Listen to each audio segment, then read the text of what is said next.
Hi everyone, welcome to my दियास। तो आज हम पढ़ेंगे, क्या पढ़ेंगे? इतिहास में हम पढ़ेंगे अंग्रेजों का प्रशासनिक संगठन। यानी जो हमारे इतिहास में अंग्रेजों ने यहाँ पर आने से पहले किन किन बातों का ध्यान दिया यहाँ पर भारत में शासन करने के लिए, तो इसी को हम पढ़ेंगे, अंग्रेजों का प्रशासनिक ढांचन। यानी अंग्रेजों ने किस तरह से यहाँ पर आकर अपने प्रशासन को संभाला और प्रशासन की सहायता से भारत में, इतने बड़े भारत में क्या है, उन्होंने इस भारत में क्या है, इन्होंने अपना राज्य किया। तो इसी बारे में पढ़ते हैं हम, अंग्रेजों का प्रशासनिक ढांचा। यानी कहने का ये है कि जो अंग्रेजों का भारत में क्या किन स्तरों पर, कौन से स्तर पर प्रशासनिक ढांचा के तहत भारत में इन्होंने इतने बड़े साम्राज्य पर क्या शासन किया। तो देखते हैं ईस्ट इंडिया कंपनी की। सबसे पहले शुरुआत होती है east India company. East India company क्या थी? देखिए, ईस्ट इंडिया कंपनी एक व्यापारी कंपनी थी जिसका प्रमुख काम क्या था? सिर्फ व्यापार करना था ना, और अपना लाभ और क्या उद्देश्य की पूर्ति के लिए ये काम करते थे। तो ईस्ट इंडिया कंपनी क्या, ईस्ट इंडिया कंपनी क्या, एक व्यापारी कंपनी थी ना। क्या थी ईस्ट इंडिया कंपनी? एक व्यापारी कंपनी थी जिसका उद्देश्य क्या था? जिसका उद्देश्य सिर्फ क्या है, आपका लाभ कमाना था। यानी कहने का ये रीजन है कि इनके भारत की उन्नति से इनको कोई लेना देना नहीं था। जैसे कि कोई भी व्यापारी व्यापार करने के लिए किसी जगह पर जाता है तो सिर्फ वो क्या है, अपने व्यापार पर ध्यान देता है, ना कि उस स्थान पर क्या हो रहा है, किससे क्या, ये उनका कोई लेना देना नहीं होता। तो इनका काम क्या था? ईस्ट इंडिया कंपनी का मुख्य काम क्या था? आपका व्यापार करना था। तो ये लाभ कमाना था, जिसका उद्देश्य क्या, मेन उद्देश्य क्या था? व्यापार पे लाभ कमाना था। बाद में जब कंपनी, देखो क्या हुआ, जब कंपनी ने धीरे धीरे भारत में अपना क्या पैर पैर फैलाना स्टार्ट किया, तो कंपनी ने क्या राजनीतिक क्षेत्र में भी क्या अपना पांव जमाया। तो इसमें क्या, जब कंपनी ने क्या भारत में क्या राजनीतिक शक्ति, जब कंपनी बहुत बड़ी हो गई, जब भारत में क्या है राजनीतिक शक्ति बनकर जब ईस्ट इंडिया कंपनी उभरी, तब क्या हुआ देखते हैं, शक्ति बन गई। देखो, अब ईस्ट इंडिया कंपनी क्या भारत में राजनीतिक शक्ति बन गई। उसके बाद क्या, अधिक लाभप्रद जो शक्ति बन गई, तब भारत पर क्या है, कंपनी के अधिकार, किसके अधिकार? अपने जो ईस्ट इंडिया कंपनी के जो अधिकार को ब्रिटेन के लिए, किसके लिए लाभवान बनाना? ये जो ईस्ट इंडिया कंपनी क्या है, अपना भारत के जो भारत पर जो कंपनी व्यापार करती थी, उसके अधिकार को क्या है, ब्रिटेन के लिए, कहाँ के लिए? आपका ब्रिटेन के लिए अधिक लाभ, ये ब्रिटेन के लिए क्या है, आपका अधिक लाभप्रद बनाने तथा अपनी पकड़ को, किसको? अरे अपनी पकड़ को सुदृढ़ बनाने के लिए, अपनी साम्राज्यवादी, यानी अपनी साम्राज्यवादी उद्देश्यों की पूर्ति के लिए क्या है, अंग्रेजों ने प्रशासन में क्या क्या नए परिवर्तन किए, इसके बारे में पढ़ेंगे। यानी देखो, उस समय होता यह था कि जब अंग्रेज जब भारत में आए थे, तो उन्होंने अपनी जो प्रशासनिक मजबूती को सुदृढ़ करने के लिए क्या किया, ताकि वे यहाँ पर भारत पे अपना अत्यधिक क्या है साम्राज्य विस्तार करें, और ब्रिटेन में क्या है, इन अधिकारों को क्या मजबूत बनाने के लिए क्या है, ब्रिटेन की जो आपका है ना, ब्रिटेन के लिए क्या है, अधिक बेनिफिट हो, मतलब अधिक लाभ हो, कि हम भारत से कितना यहाँ से मान लिया कि ब्रिटेन को अधिक शक्तिशाली और क्या संपन्न बनाए। तो यही है। तो क्या है, जो साम्राज्यवादी, यानी क्या, जो साम्राज्यवादी उद्देश्यों की पूर्ति के लिए अंग्रेजों ने प्रशासन में क्या बहुत सारे परिवर्तन किए। तो सबसे पहले जो अंग्रेज क्या है, आपका गवर्नर थे, कौन थे? वो वारेन हेस्टिंग्स के प्रयास देखिए। और वारेन हेस्टिंग्स ने क्या क्या प्रयास किए, आपने भारत में जो प्रशासन संबंधी परिवर्तन किए।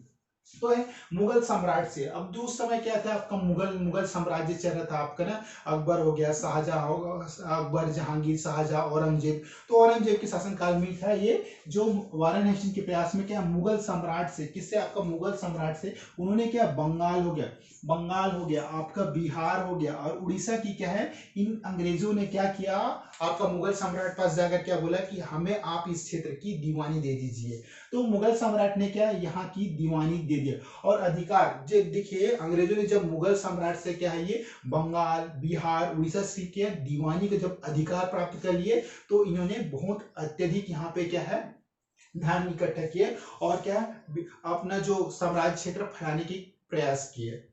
तो इसमें हम देखते हैं क्लाइव, जो आप बाद में क्या, रॉबर्ट क्लाइव ने क्या, द्वैत शासन प्रणाली। देखिए, अब जब ये शासन चला, तो जो बंगाल में आपका क्या द्वैत शासन प्रणाली लागू किया, जिसके द्वारा शासन का भार क्या है, भारतीयों के हाथों में ही रखा। देखिए, अब कहने का ये रीजन है कि उस समय के रॉबर्ट क्लाइव ने क्या है, ये अंग्रेजी राज्य का संस्थापक माने जाते थे, और इन्होंने क्या बंगाल में क्या द्वैत शासन प्रणाली की शुरुआत की। द्वैत शासन प्रणाली का क्या मतलब होता है? दोहरा शासन। एक तरफ तो अंग्रेज बंगाल में कर रहे थे, और दूसरे भारत पे भी क्या ये अपना प्रणाली कर रहे थे, मतलब राज कर रहे थे। तो ये डबल ड्यूल गवर्नमेंट यानी दोहरा शासन पद्धति प्रणाली कर रहे थे। तो यहाँ पे क्या है, द्वैत शासन प्रणाली द्वारा शासन का भार क्या भारतीयों के हाथों में रखा कि हम भारतीयों के हाथों की द्वारा करेंगे और जो सारा रेवेन्यू क्या हम इनसे इकट्ठा करते रहेंगे। देखिए अब वारेन हेस्टिंग्स ने किसने आपका ये वो गवर्नर जनरल वारेन हेस्टिंग्स ने बंगाल के प्रशासन, कहाँ के प्रशासन आपका बंगाल के प्रशासन में क्या परिवर्तन किए। देखिए अब जब वारेन हेस्टिंग्स जब गवर्नर जनरल भारत में बनकर आए तो उन्होंने सबसे पहले क्या किया, बंगाल के जो प्रशासन के जो भी पुराने तरीके थे उनमें क्या सुधार कर नए परिवर्तन लाए ना। तो अंग्रेजी ढांचे पर किसके आपका अंग्रेजी ढांचे पर क्या नई व्यवस्था, ये देखना नई व्यवस्था आपका नई व्यवस्था की नींव रखी, किसने रखी आपका वारेन हेस्टिंग्स ने। उसने 1772 में क्या जब वारेन हेस्टिंग्स आया तो उन्होंने 1772 में क्या ड्यूल गवर्नमेंट यानी क्या द्वैत शासन प्रणाली क्या समाप्त कर दिया। किसका 1772 में क्या है वारेन हेस्टिंग्स ने द्वैत शासन प्रणाली समाप्त कर दी, बंगाल से ना समाप्त कर दिया, ये समाप्त कर दिया। और प्रशासन जो इसका जो प्रशासन था जो बंगाल में जो पूरा प्रशासन चल रहा था सीधे क्या है उन्होंने अपने हाथ में ले लिया, किसने वारेन हेस्टिंग्स ने ले लिया। तो ये अपने अपने हाथों में ले लिया। और राजस्व वसूली के देखिए अब उस समय के जो अंग्रेजों को सबसे बड़ा जो बेनिफिट और फायदा किससे होती थी, रेवेन्यू। आज भी रेवेन्यू चली आ रही है जमीनों से। तो राजस्व वसूली ये आप देख रहे हैं ना आपका ये राजस्व वसूली के सुपर्यवेक्षण यानी जो आपका सुपरविजन होता है सुपर्यवेक्षण होता है उसके लिए उन्होंने क्या किया कलेक्टर, ये आपका ना क्या है कलेक्टर, किसका पद का सृजन किया वारेन हेस्टिंग्स ने क्या कलेक्टर पद का सृजन किया तथा बोर्ड ऑफ देखिए क्या तथा बोर्ड ऑफ रेवेन्यू का गठन किया। किसका गठन किया वारेन हेस्टिंग्स ने, देखिए एक तो उसने क्या किया कलेक्टर के पद का सृजन किया और क्या दूसरा क्या बोर्ड ऑफ रेवेन्यू का गठन किया। किसने किया वारेन हेस्टिंग्स ने ना उसका गठन किया। इस युग में कौन से युग में आपका ब्रिटिश काल में जो अंग्रेजों का युग चल रहा था ना इस युग में राजस्व की आपका जो टैक्स होता है राजस्व के प्रधान के 3 स्रोत थे। कौन कौन से 3 स्रोत पर टिकी थी आपका ब्रिटिश प्रशासन। पहला है आपका भू राजस्व, ये राजस्व के प्रधान के 3 स्रोत थे। पहला है आपका भू राजस्व, क्या आपका भू राजस्व हो गया। दूसरा है नमक और अफीम का व्यापार। कौन सा आपका ये जो अंग्रेज ने क्या करते थे नमक और अफीम का व्यापार करते थे। और तीसरा है सैर मतलब जिसमें घूमने फिरने आता है ये सब चीज सैर होता है। जिसमें क्या है आयात कर, जिसमें क्या है ये आयात कर ये करते थे। फिर क्या है महसूल हो गया आपका महसूल हो गया। फिर आबकारी क्या है ये सब शामिल थे, आबकारी आदि ये सब शामिल थे। वारेन हेस्टिंग्स ने क्या अब देखिए वारेन हेस्टिंग्स ने नवीन न्याय प्रणाली की शुरुआत की थी। क्या की थी वारेन हेस्टिंग्स ने क्या है आपका नवीन न्याय प्रणाली की शुरुआत भी की थी ना। तो वारेन हेस्टिंग्स ने क्या है नवीन न्याय प्रणाली की शुरुआत की थी और उसके किसके राजस्व एवं न्याय संबंधी प्रयोग को कार्नवालिस ने स्थिरता प्रदान की थी। देखिए जो वारेन हेस्टिंग्स ने जो कानून न्याय प्रणाली संबंधी बनाए थे उसको क्या कार्नवालिस ने क्या किया कार्नवालिस ने क्या है आपका स्थिरता प्रदान यानी कार्नवालिस ने अपने समय में लागू किया था। ये कार्नवालिस ने स्थिरता प्रदान की किसके आपका राजस्व एवं न्याय संबंधी। मैं बार बार बोल रहा हूँ राजस्व एवं न्याय संबंधी को क्या है राजस्व एवं न्याय संबंधी को प्रयोग को क्या कार्नवालिस ने स्थिरता प्रदान की। किसके आपका वारेन हेस्टिंग्स के द्वारा जारी किया गया था। जो उसके लिए ब्रिटिश शासन प्रशासन क्या था यानी जो भारत में जो है क्या ब्रिटिश प्रशासन के आधार किन शर्तों पर टिका हुआ था और ये किस तरह ये अपना साम्राज्य क्या है भारत में चला रहे थे उसके बारे में देखते हैं। देखिए अंग्रेज यह मानते थे, कौन मानते थे अंग्रेज यह मानते थे कि भारत में ये देखिए ना भारत में संपूर्ण सत्ता की नींव किसके आपका भारत की जो पूरे सत्ता की नींव ना भारत में जो संपूर्ण सत्ता की नींव एवं उपकरण क्या है एक तलवार है। ब्रिटिश शासन को किसको आपका ब्रिटिश शासन को स्थायी बनाए रखने के लिए क्या है आपका यानी ये अंग्रेज मानते थे कि हमें ब्रिटिश शासन को भारत में स्थायी रूप से चलाने के लिए क्या करना चाहिए। अंग्रेजों ने क्या किया एक कानून एवं व्यवस्था क्या आपका कानून एवं व्यवस्था बनाए रखने पर विशेष जोर दिया। देखिए अब इन्होंने क्या जो भारत में क्या है जो अपने अंग्रेजी साम्राज्य को पूर्ण रूप से स्थापित करने के लिए यहाँ कानून एवं न्याय व्यवस्था को स्थिर बनाए रखने पर क्या है जोर दिया, ये स्थिर पर विशेष जोर दिया। और भारत में क्या ब्रिटिश प्रशासन देखिए भारत में जो ब्रिटिश प्रशासन किन खंभों पर टिका था। भारत में ब्रिटिश प्रशासन 3 खंभों पर टिका हुआ था। ब्रिटिश प्रशासन क्या है आपका 3 खंभों में टिका हुआ था। पहला है आपका नागरिक सेवा ना, दूसरा है आपका सेना, तीसरा है पुलिस। कोई भी साम्राज्य को चलाने के लिए हमें किन तीन चीजों की जरूरत पड़ती है? पहला नागरिक सेवा, दूसरा है आपका सेना, तीसरा है आपका पुलिस। तो इन तीन चीजों पर ही क्या है, ब्रिटिश पूरा भारत में ब्रिटिश साम्राज्य क्या है खड़ा हुआ था। किसमें? आपका नागरिक सेवा में, सेना, फिर हो गया पुलिस। तो मैं आपको ना नेक्स्ट पार्ट में क्या नागरिक सेवा के बारे में काफी डिटेल से पढ़ाऊंगा। ये नागरिक सेवा क्या है, सेना क्या है, पुलिस क्या है, तो इन सब के बारे में एक मैं छोटी छोटी स्लाइड बना के आप लोग को समझाऊंगा। तो एक बार हम फिर से रिवाइज करते हैं। अंग्रेजों का प्रशासनिक ढांचा, यानी अंग्रेजों प्रशासनिक ढांचा और प्रशासनिक संगठन में ईस्ट इंडिया से ये जो शुरुआत होती है, सबसे पहले कहाँ शुरुआत होती है?